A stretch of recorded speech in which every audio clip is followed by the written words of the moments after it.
இந்த ஆக்ஷன்ல சிஎஸ்கே கிட்ட அதிக பர்ஸ் அமௌண்ட் இருக்கு. அதனால சிஎஸ்கே நினைச்ச பிளேயர்ஸை வாங்க முடியும்னு கனவு கண்டுகிட்டு இருந்தா. இருக்க எல்லா நல்ல பிளேயர்ஸும் நான் இந்த ஐபிஎல் 2026 பிளே பண்ண போது இல்ல, நான் ஐபிஎல் இருந்து ரிட்டையர் ஆகிடுறேன்னு அனௌன்ஸ் பண்ணிக்கிட்டு இருக்காங்க.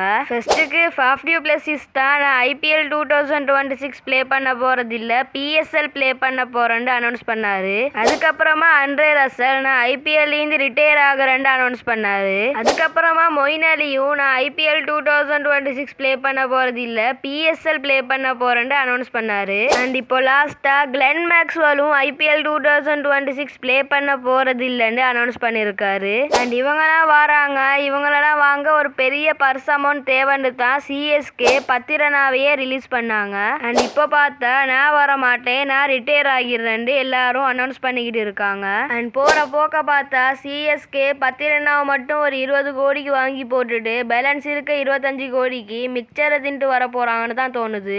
அண்ட் ஒன்று மட்டும் நல்லா புரியுது, இந்த ஆக்ஷன்ல கேமரான் கிரீன் சரியான பிரைஸுக்கு போக போறாருண்டு.